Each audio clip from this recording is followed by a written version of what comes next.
ETF index mutual funds నేర్చుకుని stock మార్కెట్లో రాణించాలనుకుంటున్నారా? వెంటనే ఈ నెంబర్కి కాల్ చేయండి.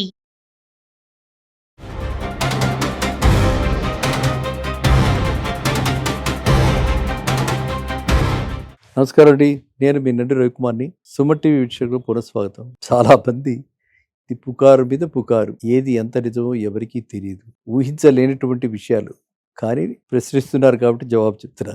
నోట్ల రద్దుతో బ్యాంకుల వద్ద జనాల కిక్కిరిసిన జనాలతో బ్యాంకులు. మీ అభిప్రాయం? కిక్కిరిసిన జనాలు. ఎస్, నోట్లు రద్దయిపోతున్నాయి.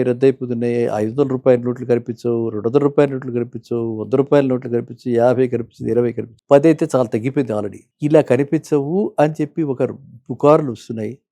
ఆ పుకార్లు నేను కూడా వినటం జరిగింది. క్లారిటీ వేరియస్ ఛానల్స్లో ఇచ్చాను, సుమన్ టీవీలో కూడా ఇచ్చినట్టున్నాను. ఇప్పటిదాకా అధికారికంగా ఎటువంటి ప్రకటన లేదు. అయితే ఇప్పుడు మనం చూస్తున్న ట్రెండ్ ఏమిటంటే, స్లోగా మనమంతా కూడా ఫస్ట్ డిజిటల్ ఇండియాకి వచ్చేసాం. చాలా ట్రాన్సాక్షన్స్ ఇప్పుడు 88% ట్రాన్సాక్షన్స్ అన్నీ కూడా ఆన్లైన్లో, యూపీఐలో జరిగిపోతున్నాయి. That is digital, that is totally digital, no paper is involved. ఇక ప్రస్తుతం గవర్నమెంట్ థింకింగ్ ఆ లైన్స్లో ఆలోచిస్తున్నటువంటి విషయం క్లియర్ కట్గా మనకు ఇండికేషన్ కనిపిస్తుంది. ఏంటది? Not only digital India, we will make it digital currency also. మనకి కూడా ఇండియన్ బిట్ కాయిన్ లాగా, బిట్ కాయిన్ వాడవ ఎలా ఉన్నాయి, మనకు కూడా అలా కాయిన్ వచ్చినా కూడా అసలు పోకర్లా అది కూడా లీగల్గా చక్కగా మనం అందులో కూడా ఇన్వెస్ట్ చేసే అవకాశం కూడా వస్తుంది. సో ఈ విధంగా ఇప్పుడు ఏంటంటే మనకి డిజిటల్ కరెన్సీ కూడా వచ్చే అవకాశం ఉంది. సో అందువల్ల డిజిటల్ కరెన్సీ ఎందుకు అంటే, ఒక నోటు ప్రిపేర్ చేయడానికి ఎంత ఖర్చు అవుతుంది, తర్వాత కౌంటర్ ఫీట్ నోట్స్ మనము ఆపలేకపోతున్నాము. ఎందుకని? నోట్లు చాలా మటుకు చలామణిలో ఉన్నటువంటివి అవి మనకి ఫేకా జెన్యూనా ఇది కామన్ మ్యాన్కి తెలియదు. ఆ ఫీల్ తోటే చెప్పగలుగుతారు బ్యాంకర్స్. అట్లా పట్టుకుని ఇలా కళ్ళు మూసుకుని కూడా పట్టుకుని ఇలా చెప్పగలుగుతారు బ్యాంకర్స్. ఎందుకంటే ప్రతిదినం వాళ్ళు బ్యాంక్లో క్యాషియర్స్ వీళ్ళు దాన్ని హ్యాండిల్ చేస్తారు కాబట్టి వాళ్ళకి తెలుస్తుంది, అందరికీ తెలియదు. మనం ఎన్నో రకాలైనటువంటి జాగ్రత్తలు తీసుకుని కానీ ఒక నోటు యాక్సెప్ట్ చేయలేకపోతున్నాం.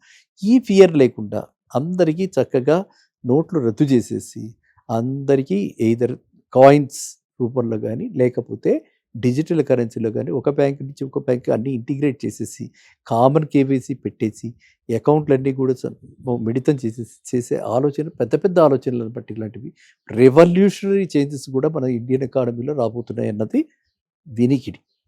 అయితే అది ఎప్పటి నుంచి వస్తుంది, ఎప్పుడు అమలు పెడతారు అంటే దానికి జవాబులు లేవు. ఎందుకంటే మనకి ఏమో ఇంకా నోటిఫికేషన్లు ఏవి రాలా.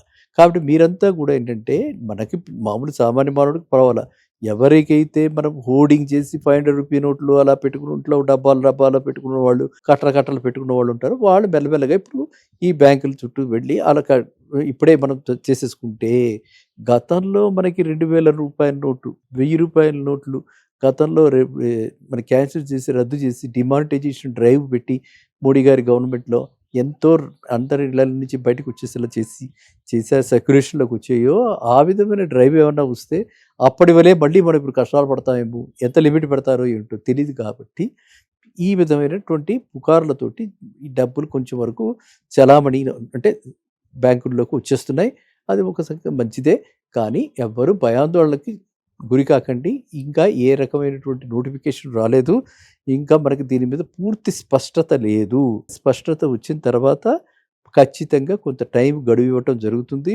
సామాన్య మనుడి దగ్గర, మనలాంటి వాళ్ళ దగ్గర ఉండేటువంటి 1,00,000-2 లక్షలకి పెద్ద తేడా రాదు. So don't get unduly worried. ఏమీ వర్రీ కాకండి. సరిగ్గా మనకి గడువు ఇచ్చి, నోటీస్ పీరియడ్ ఇచ్చి అలాంటిది ఏదైనా ఇంట్రొడ్యూస్ చేస్తే చేయొచ్చు.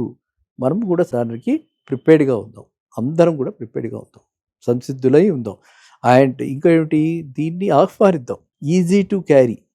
మన స్టేట్స్లో అక్కడ చూసారనుకోండి, ఎవరి దగ్గర డబ్బులు ఉండవు. $10 ఉంటే కూడా చాలా రిస్క్ అనుకుంటారు వాళ్ళు. ఏది $10 కరెన్సీ నోట్ ఉంటే కూడా చాలా రిస్క్ అనుకుంటారు. మన దగ్గర వీఆర్ ఎంజాయింగ్ దట్ ఫ్రీడమ్. చెప్తున్నాను ఏంటంటే, మనకున్న బ్లెస్సింగ్స్ మనకు తెలియవు. ఇండియాలో ఉన్నటువంటి సేఫ్టీ, ఇండియాలో ఉన్న ఫ్రీడమ్ ఎక్కడ అంటే చూస్తున్నారు కాబట్టి చెప్తున్నాను మీకు. మళ్ళీ స్టేట్స్ తెలిస్తే సింగపూర్లో బాగానే ఉంది, దుబాయ్లో బాగానే ఉంది, అక్కడ మనకి ప్రాబ్లం పెద్దగా లేదు. అంటే సో మనం చూసుకోవాల్సింది ఏంటంటే, మన కంట్రీలో మనకు ఉన్నటువంటి ఈ యొక్క మనం అనుభవిస్తున్నటువంటి ఒక రకంగా ఇది ఒక దర్జా, ఒక రాజయోగం, ఒక భోగం. ఇలాంటిది మనం హ్యాపీగా ఫీల్ అవ్వాలి. అందువల్ల మీరెవరు టెన్షన్స్ గురి కాకండి. 500 రూపీ నోట్స్ రద్దవ్వచ్చు, 200 రూపీ నోట్ రద్దవచ్చు, అసలు పూర్తిగా అన్ని నోట్లు కూడా రద్దవచ్చు. So let us wait and watch, be prepared. And మీరెవ్వరు కూడా ఎటువంటి అంటే ఇలా జరగబోతోందేమో అని చెప్పి ఇప్పటికిప్పుడే మీరు పరిగెట్టేసేసి బ్యాంకుల నిండా నిలబడి, ఎందుకంటే ఇప్పుడు బ్యాంకులకే వెళ్ళక్కర ఈ నోట్లు మార్చాలంటే 500 రూపాయలు, 200, 100 రూపాయలు మార్చాలంటే ఏటీఎంల దగ్గర కూడా 40,000 రూపాయలు, 50,000 దగ్గర రోజుకి మనము తీసుకెళ్ళి డిపాజిట్ చేసుకుంటూ ఉండొచ్చు. ఆ ఫెసిలిటీ కూడా ఉంది. సో మీరు అవి కూడా వాడుకోవచ్చు. బ్యాంకింగ్ అవర్స్లోనే వెళ్ళి అక్కడే చేయాలని కూడా లేదు. సో నోట్స్ మనం డిపాజిట్ చేయడానికి ఏటీఎం మిషన్లో ఒకవైపు డిస్పర్సింగ్కి, ఒకవైపు డిపాజిట్ చేయడానికి వస్తున్నటువంటి మిషన్ చాలా చాలా చాలా చోట్ల ఉన్నాయి. అండ్ చాలా బ్యాంకుల్లోనూ ఉన్నాయి.